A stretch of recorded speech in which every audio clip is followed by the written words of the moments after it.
But before I do that, I want to say for the last 2 years, President Ruto has struggled with what we call macroeconomic stability.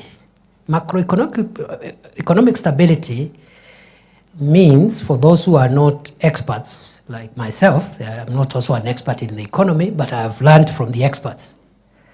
Macroeconomic stability are the fundamental foundational economic growth indicators that must be in place before you start now building the growth of the economy.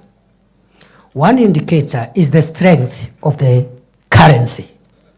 The strength of your currency versus international currencies is one indicator. Another one is something called interest rates. The rate at which people borrow money, those who are doing biashara, nini, interest rates. And are businesses having access to affordable credit at moderate interest rates? The third indicator is called inflation. How fast do the price of goods keep on rising? The fourth indicator is called the price of fuel, because fuel, it defines so many things. It defines the cost of power, it defines the cost of transport, it defines the cost of production, industrialization, and what have you. So the price of fuel, interest rates, inflation, strength of the currency, and of course the country's liquidity, its ability to manage its liquidity, the debt situation, is the debt sustainable? Those are 5 macroeconomic indicators. By the time President Ruto took power, took the leadership of the country, Kenya was on the verge of insolvency. Many people think, watu wengi wanafikiria wakati tunasema nchi ilikuwa mahali pabaya, wanafikiria tunajaribu kupiga Rais Uhuru Kenyatta. The country was not in that shape because of President Uhuru. It was because of global situation. The main one being the total shutdown of the economy for nearly 1.5 years because of COVID-19. Nobody in Kenya left their home for more than a year. Curfew, you can't go anywhere. There is no business running. So you can imagine shutting down the economy even for a day is costly. Ask me, I am the immediate Minister for Interior. When riots used to happen and the economy of Nairobi is shut for one day, the economic cost is so huge, is in billions. So you can imagine the entire country shutting down for 1.5 years. That is what caused all the problems we found when we took over. The dollar was very strong against the shilling. President Ruto in the last 2 years has worked on the interventions and policy decisions that have made the dollar stable. It was at 165, 167. For more than a year now, it's operating between 127 and 130. And there's every likelihood it will go down. People will ask you, sasa, mimi mutu ya nyombu metengero kana atonga, ya kana mumete chera, mambo ya dollar. How am I affected by the dollar? I will show you how you are affected by the dollar if you are from Shera or Gatonga or Ngeru or anywhere else in the county. Hizo vitu watu yetu wanaenda kununua madukani hapo Marimanti, hapo Chogoria, hapo Kavana. Most of those items are imported from abroad because our manufacturing capacity is very, very small. All the household items, many of them are imported. They are imported in bulk from China, from other countries. The person importing them pays for those items using, they have to convert Kenya shillings into dollars. So if the shilling is weak, you need more shillings per dollar. and you use more money per container to bring one container. And when you go to sell in Chogoria, the price, if the shilling is weak, the price will be higher to the customer buying those things in the shops in Chogoria. If the shilling is strong, like it is now, you use less shillings to get $1. You will therefore use less money to bring one container of the merchandise. The value, the price of that item in the rural areas will be a bit moderate. That is the connection between a strong dollar and the person in Kondi and the person in Mudambe. So our shilling now is strong. It will become even stronger. Inflation was at 9.6%. Now it is oscillating between 2.7 and 3%. Interest rates, the central bank lending rates was, a year ago, was 15.8%. Today, it is 11.25%. It is going to drop the next time central bank meets in the monthly policy review meeting. Meaning, again, people will ask, what is the connection between interest rates and an ordinary person doing some juakali business in Chuka town, okay, in Chakariga, or even in Magutuni? Interest rates. This is it. That when interest rates are high, as they have been, banks don't lend businesses any money. They lend government because government is broke. The interest is very high, so they buy what we call government paper. They give government money to run the country. So businesses don't tax. If you try getting a loan, if you have a small business, Apple, the interest rate is so high to discourage you because there is already a market of 16, 17%, 15%, they can give credit to government.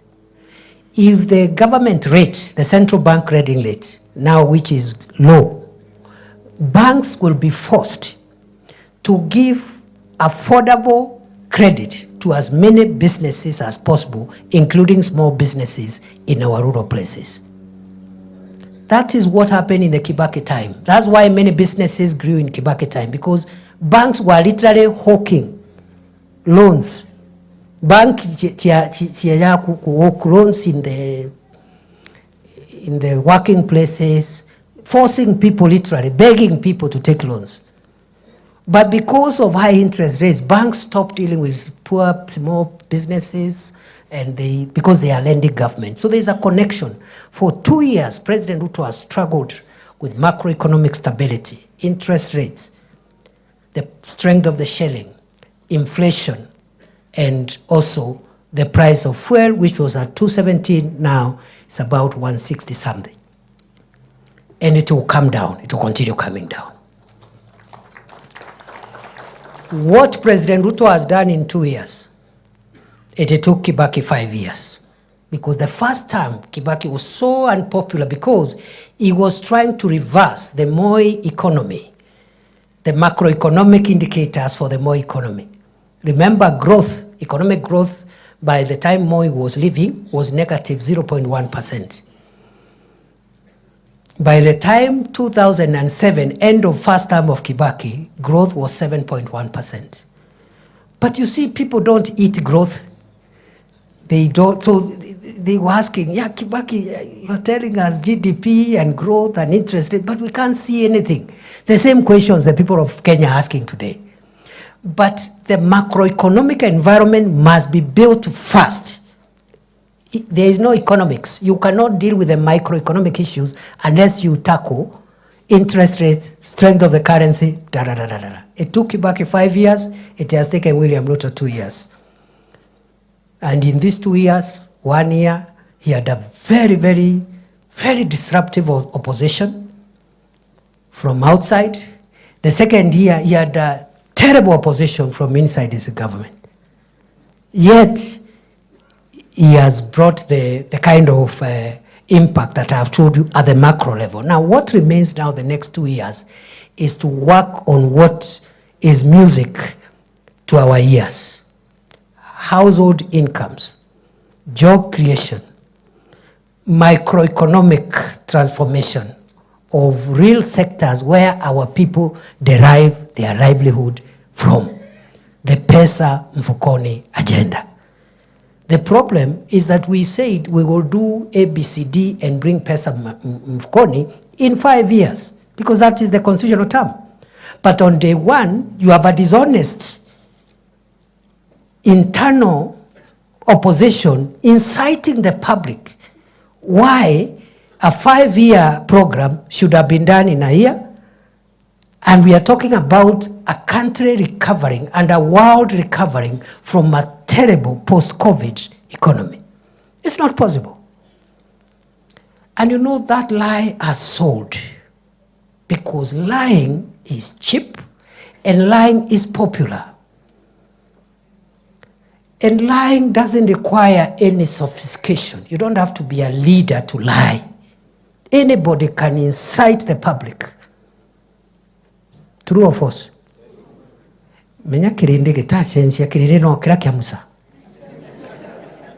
People don't hear things like wait or we are doing. They don't want. They want now. Where is the money in the pocket? So what some cheap leaders do, first they take advantage of the way human beings are wired to complain. You know, human beings are wired to complain, and we always want instant. That's how we are created. Hata watoto wanasema nataka mkate saa hii. Mtoto anasema I want bread now. Ukimwambia I have to send the house help to the kiosk, anasema now, mommy, now. I'm hungry now. So that's how human beings are wired. That's why the Israelites gave Moses a hard time in the desert. Because they are being told there is a land of milk and honey, but they can't see it. They can only see the desert. They are seeing the environment around them there. So what incomplete leaders do, they take advantage of those sentiments and they start now spinning, you see. Nothing is happening. There is nothing. Muliahidiwa, which is okay for somebody outside government. But we cannot do it ourselves. This team is the one that created this government. True or false? Tharaka Nithi vote for this government was one of the highest in Kenya, percentage-wise. Isn't it? So this is our government. This is our government, my friend. The people who never voted for this government are very few. Alafu, because of these challenges I've explained, mtu anakuja anawambia pana tutoke kwa hii serikali, tuachane nayo, mwaka imeisha, mwaka mbili imeisha. But 5 years are not all over. Yeah? 5 years are not over. Even building a house, you have to dig downwards first before you start building upwards, isn't it? Ukitaka kuweka nyumba ya makaratasi, you don't need to dig down. You just put papers on top. But when the wind comes, it will just be blown off. So, leaders who are incomplete, they take advantage of those sentiments to incite the public. And the public loves incitement. It's the easiest job. Anybody can incite the public. Even the most, sitaki kusema kitu hapo, lakini anybody can incite the public. Hey, chochea. That is how Barabbas secured his release on the day Jesus Christ was put on the cross. The Bible says his main job was causing insurrection and inciting the public against the authorities. Yo Biblia yuga aeretwe athaikitwe awetwe athaikwa nuntu wa kwingira mwingi kuchochea umma. And 99% of the people calling themselves leaders are in that business. The work of a leader is not to listen to what the people are saying and assist them in saying it. Because if you listen to what they are saying and you assist them in saying it, so what is your role? And number two, many of the things the people say are not correct. But they say it because they do not have the facts that you and I have. They have not come to Karen, they have not been briefed by the Deputy President, so they don't know. So the work of a leader is to guide the community, to guide the people, to tell them this one is okay. Yes, we need these 5 things, but this one, right now it is possible. This other one will require a year or 2. This, that is the work of a leader. If your work is to follow the people, you have no business calling yourself a leader, because it is the people leading you. Isn't it? So who is leading the other? Yeah. So I expect you as opinion shapers, as leaders, to lead. And leading means you explain. You help people to see a picture they didn't have. You assist them because God has blessed you, you have some extra information, assist them to see things differently. But if people shout and say, we want this now, and it is not possible, then you go there and carry placards and start saying, yes, yes, yes, we want. You have no business calling yourself a leader. And that's why you see a good leader is not popular all the time. But a good leader is popular at the right time. I repeat, a good transformative leader is not popular all the time. I have told you how Kibaki was very unpopular in 2005, 2 years after he was elected almost unanimously. But by the time President Kibaki was leaving in 2010, 2011, many people in Kenya were saying, I wish Kibaki could get at that term. True or false?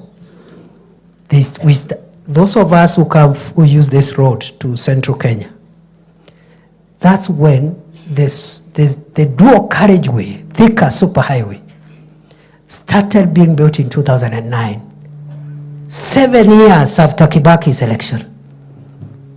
Not in 2003. That's when people saw the superhighway. Yeah, 50 kilometers from Nairobi to Keno. Kibaki did that without speaking Kikuyu and without climbing on trees to explain and publicize his love for the people of Gema. In fact, I was a young man.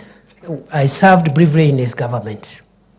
If you are from central Kenya and where we come from, and you try to speak to President Kibaki in your mother tongue, he will tell you off. He has no time for nonsense. Yet, he transformed Kenya, and he transformed even our rural economy without speaking Kikuyu and without pontificating how he loves the Gema people. True or false? President Uhuru, who also appeared, also came from our region generally, also did wonderful programs. And I've just given Thika Superhighway for Kibaki. Kibaki did many things across Kenya. But it doesn't mean if you do across Kenya, you'll not do where you come from. You can do at home and away. Yeah. Usidanganywa ati for you can only succeed if you do things where you come from and ignore everybody else. Because again, you will not have a country. President Uhuru, for me, at the last 2 years of his administration, we had political differences with President Uhuru when he chased me away without giving me a reason. I even asked him to explain, because it's not so much about the job. I was not keen on the job. In fact, that break gave me a bit of time to reorganize my personal issues, which had gone haywire because of my, I'm such a passionate person. I get committed to public service. So some private issues ilikuwa imeharibika. Nilitengeneza wakati Uhuru alinifukuza. Sasa niko sawa. Nilitengeneza zile miaka 2 Uhuru alinifukuza, hapo ndio nilijipanga. Mama yangu ya nyumbani hapo, unaona fence imeanguka, unarekebisha fence because you are not available. Fence imeanguka when you are serving the public. So President Uhuru, I had problems with him, political problems, the last 2 years after he chased me away without giving me a reason. So I told President Uhuru, it is okay. I am going to leave because I see you have made a decision. But please, tell the people of Tharaka Nithi and their Meru people and the people of Kenya, tell them, what is this big sin that this son of Tharaka Nithi has done? Ndio wajue, nimeiba? Am I corrupt? Have I insubordinated? What have I done? So, hakunijibu, tukakosana kidogo. But to his credit, President Uhuru is the one who started the Dongokundu bypass in Mombasa, which we've just completed. We found it at the tail end as Kenya Kwanza. President Uhuru, for us locally now, okay, because you need examples away and local. For us, the highway Kibaki left in Keno, he took it to Marwa. Isn't it? Isn't it? Sio ni kusonga. Hata sisi, hata kama iendi the way we wanted, iende, but still our journey is shorter today. Mpaka pale Makutano. True or false? Without speaking Kikuyu, without preaching to us every day how he loves Gema. Yeah? So I'm wondering, these other people who say they love us, they have never convened one single county, including the county they come from, to discuss development in your county. Hii upendo ni upendo ya kupeleka wapi? Munisaidie tu kuelewa. Me, I don't understand.